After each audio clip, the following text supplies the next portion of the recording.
ಬಿಸ್ನೆಸ್ನ ಯಾವ ಥರ ಮನಿ ಇಲ್ದಂಗೆ ಸ್ಟಾರ್ಟ್ ಮಾಡಬೇಕು ಅಂತ. ಹಂಗೆಲ್ಲ ಯೋಚನೆ ಮಾಡೋದು ಯಾವತ್ತೂ ಮಾಡೋಕ್ಕಾಗಲ್ಲ. ಅವ್ರು ಸ್ಟಾರ್ಟ್ ಮಾಡೋಕ್ಕೆ ಭಾಳ ಟೈಮ್ ತಗೊಳಲ್ಲ. ಕೂತು ಚೆನ್ನಾಗಿ ಪ್ಲ್ಯಾನಿಂಗ್ ಮಾಡಬೇಕು. ಒಂದು idea first. Hi guys, welcome back to Sammy Inspires. ಈ ವಿಡಿಯೋದಲ್ಲಿ ಬಿಸ್ನೆಸ್ ಓನರ್ಗೂ ಕಂಟೆಂಟ್ ಕ್ರಿಯೇಟರ್ಗೂ ಏನು ಡಿಫ್ರೆನ್ಸ್ ಐತೆ, ಸೊ ಬಿಸ್ನೆಸ್ ಓನರ್ ಆಗಿದ್ದರೆ ನೀವು ಯಾವ ಥರ ಮಾಡಬೇಕು, ಅಥವಾ ಬಿಸ್ನೆಸ್ ಸ್ಟಾರ್ಟ್ ಮಾಡಬೇಕಂದ್ರೆ ನೀವು ಏನು ಮಾಡಬೇಕು ಅಂತ ಹೇಳ್ತೀನಿ ಕೇಳಿ. ನೀವೊಬ್ಬ ಬಿಸ್ನೆಸ್ ಓನರ್ ಆಗಿದ್ದರೆ ಕಂಟೆಂಟ್ ಕ್ರಿಯೇಷನಲ್ಲಿ ನೀವು ವ್ಯೂಸ್ನ ಚೇಂಜ್ ಮಾಡಬಾರ್ದು, ಪ್ರಾಪರ್ ಆಡಿಯನ್ಸ್ನ ಚೇಂಜ್ ಮಾಡಬೇಕು. ಏನೊಬ್ಬರು ಪ್ರಾಪರ್ ಆಡಿಯನ್ಸ್ ಅಂದರೆ ನಿಮ್ಮದು ಒಂದು ಫೈನಾನ್ಸ್ ಸರ್ವಿಸ್ ಇರುತ್ತೆ ಅಂತ ಇಮ್ಯಾಜಿನೇಷನ್ ಮಾಡ್ಕೊಳ್ಳೋಣ. ಸೊ ಇನ್ಸ್ಟಾಗ್ರಾಮನ್ನು 2 ವರ್ಷದ ಹುಡುಗ ಸಮೇತ ಉಪಯೋಗಿಸ್ತಾನೆ, 5 ವರ್ಷದ ಹುಡುಗ ಸಮೇತ ಉಪಯೋಗಿಸ್ತಾನೆ. ಅವರಿಗೆ ವಿಡಿಯೋ ಹೋದರೆ ಏನು ಯೂಸು?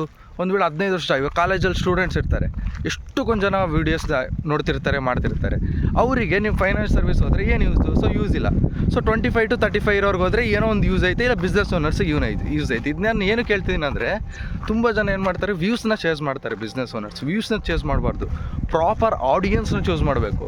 ಸೊ ನೀವು ಪ್ರಮೋಷನ್ ಕೊಡೋದಾಗಲಿ ಅಥವಾ ನಿಮ್ಮ ಪೇಜಲ್ಲೇ ವೀಡಿಯೋಸ್ ಮಾಡೋದಾಗಲಿ, ನೀವು ರಿಲೇಟೆಡ್ ವೀಡಿಯೋಸ್ ಮಾಡಬೇಕು. ಏನು ರಿಲೇಟೆಡ್ ವೀಡಿಯೋಸ್ ಅಂದರೆ, ನಿಮ್ಮ ಒಂದು ಬಿಸ್ನೆಸ್ಸಿಗೆ ಯಾವ ಥರ ಅನುಕೂಲ ಆಗುತ್ತೋ ಪ್ರಾಪರ್ ಆ ವಿಡಿಯೋನ ಸ್ಟಾರ್ಟಿಂಗಲ್ಲಿ ಹೇಳಿ ಆಮೇಲೆ ಕಂಟಿನ್ಯೂ ಮಾಡಬೇಕು. ಆವಾಗ ಪ್ರಾಪರಾಗಿರೋ ಆಡಿಯನ್ಸ್ಗೆ ರೀಚ್ ಆಗ್ತಾ ಹೋಗುತ್ತೆ.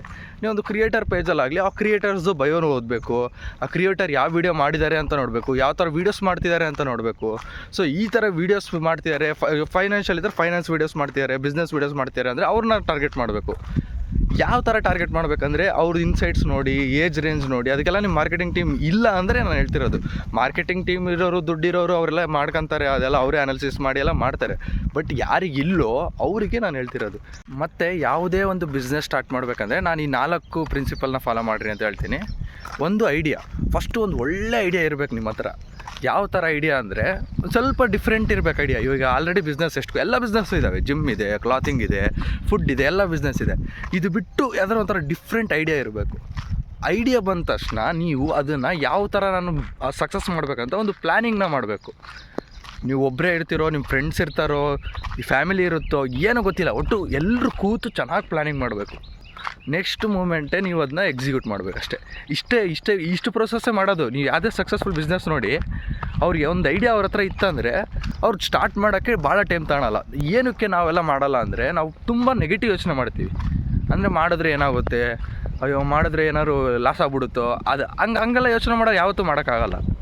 ಸೊ ನೀವು ನೀವು ನೆಗೆಟಿವ್ನೇ ಎಷ್ಟು ಚೆನ್ನಾಗಿ ಯೋಚನೆ ಮಾಡ್ತೀರಂದರೆ ಯಾಕೆ ಪಾಸಿಟಿವ್ನ ಯೋಚನೆ ಮಾಡಲ್ಲ? ಪಾಸಿಟಿವ್ನೂ ಯೋಚನೆ ಮಾಡಿ. ನೀವು ಎಷ್ಟು ಓವರ್ ಥಿಂಕ್ ಮಾಡ್ತೀರಲ್ಲ ನೆಗೆಟಿವ್ನ, ಅದನ್ನೇ ಅಷ್ಟು ನೆಗೆಟಿವ್ನೇ ಓವರ್ ಥಿಂಕ್ ಮಾಡೋ ಕೆಪಾಸಿಟಿ ಇರೋ ನೀವು ಪಾಸಿಟಿವ್ ಆಗಿ ಯೋಚನೆ ಮಾಡಿ ತಾನೇ. ಒಂದ್ಸಲ ಆ ಥರನೂ ಯೋಚನೆ ಮಾಡಿ. ಸೊ ನಾನು ಈ ಪ್ರಿನ್ಸಿಪಲ್ನ ಯೂಸ್ ಮಾಡ್ತೀನಿ. ಫಸ್ಟು ನೀವೇನು ಐಡಿಯಾ, ಪ್ಲ್ಯಾನ್, ಬಿಲ್ಡ್, ಎಕ್ಸಿಕ್ಯೂಟ್ ಅಷ್ಟೇ. ಒಂದು ಐಡಿಯಾ ತಗೊಳ್ರಿ, ಪ್ಲ್ಯಾನ್ ಮಾಡಿ ಯಾವ ಥರ ಇದು ಮಾಡಬೇಕಂತ, ಅದನ್ನೆಲ್ಲ ಸಿಸ್ಟಮ್ನ ಬಿಲ್ಡ್ ಮಾಡಿ ಎಕ್ಸಿಕ್ಯೂಟ್ ಮಾಡಿ. ಇಷ್ಟು ಮಾಡಿ. ಏನು ಬ್ರೋ ಇಷ್ಟು ಈಸಿಯಾಗಿ ಹೇಳ್ತೀಯಾ ಅಂತ ಎಲ್ಲ ಕೇಳ್ಬೋದು.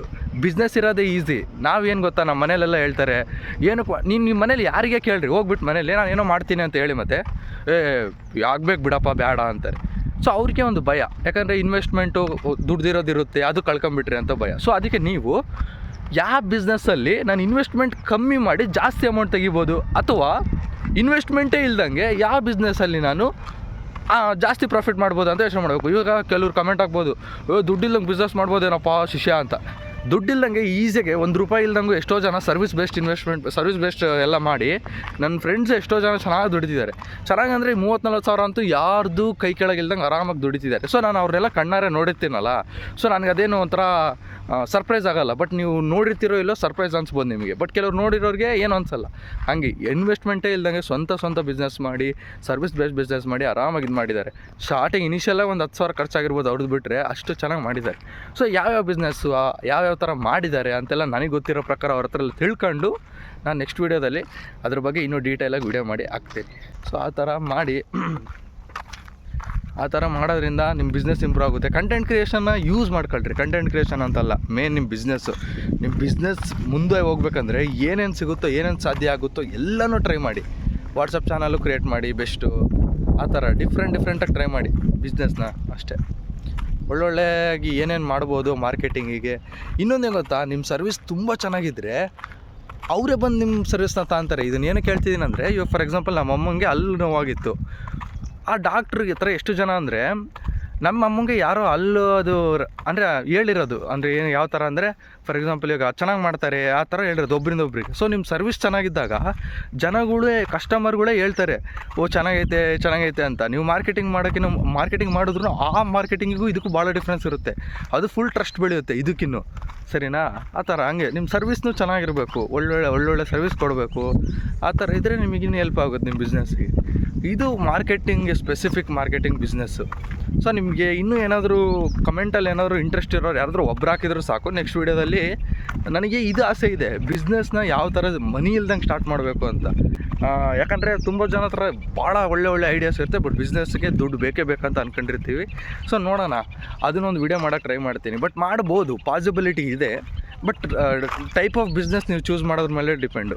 ಈಗ ಫಾರ್ ಎಕ್ಸಾಂಪಲ್ ನೀವು ಕ್ಲಾತ್ ಬಿಸ್ನೆಸ್ಸು ಆ ಥರ ಪ್ರಾಡಕ್ಟನ್ನು ತರಿಸೋ ಬಿಸ್ನೆಸ್ ಮಾಡಿದ್ರೆ ನಿಮಗೆ ಇನ್ವೆಸ್ಟ್ಮೆಂಟ್ ಬೇಕೇ ಬೇಕು.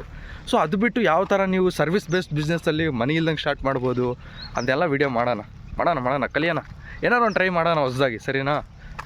ಸೊ ವೀಡಿಯೋನ ಲೈಕ್ ಮಾಡಿ, ನಿಮಗೆ ಅದು ಬೇಕಿದ್ದರೆ ಕಮೆಂಟ್ ಮಾಡಿ ಏನಂತ, ಝೀರೋ ಇನ್ವೆಸ್ಟ್ಮೆಂಟಿಂದ ಬಿಸ್ನೆಸ್ ಯಾವ ಥರ ಸ್ಟಾರ್ಟ್ ಮಾಡೋದಂತ. ಸೊ ಮಾಡೋಣ, ಅದ್ರ ಬಗ್ಗೆನೂ ರಿಸರ್ಚ್ ಮಾಡಿ ಮಾಡೋಣ. ನಾವು ಸ್ಟಾರ್ಟ್ ಮಾಡಬೇಕಂತ ಇದ್ದೀವಿ, ನೋಡೋಣ. ಎಲ್ಲ ಒಳ್ಳೆಯದಾಗಲಿ. Thank you.